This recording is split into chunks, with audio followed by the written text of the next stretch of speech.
if you remember what this is, you're dating yourself. I'm dating myself because I know what these are. They, on road maintenance in America, prior to the 50s, and a little bit into the 50s, this was called a smudge pot, and it used kerosene, and the top here is made so that if it gets a little windy in the wind, actually it doesn't blow the fire out on the really large wick. The wind actually makes it flare out more, and therefore it's much less likely to go out.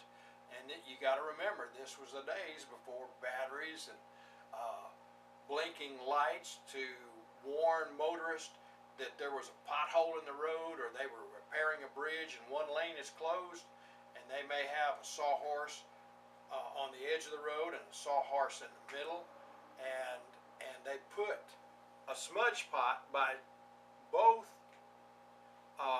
sawhorses and maybe a plank over it, and if you were driving at night and you looked down the road and you saw two little bitty flames flickering about 10 feet apart, you knew that you were coming on something, that the road was being repaired by the city or county or state, and that it was dangerous. You needed to approach it with caution. And now I just recently got these from a young man that works for me, and Victor didn't know what they were, but I cleaned them up, and it was obvious to me that they were a later version of the smudge pot. Now the smudge pot with that kerosene lit wick would get carbon everywhere, so if you touched it you would get smudge or smoke like residue on your fingers and hands, and I think that's why they called it a smudge pot. And they had one way that you could, but if it was lit, you'd be creating a problem because there may be some kerosene that would leak out.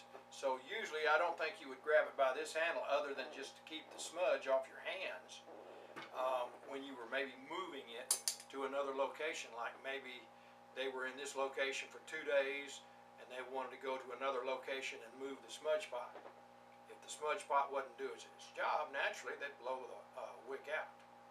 These two, they were just a later version, I think, and they've got a little thing there, and this is a cap that puts the fire out as well, and you can see it's got a similar configuration to this, but it was smaller and made differently and served its job. If you have any questions, come by the museum. Thank you.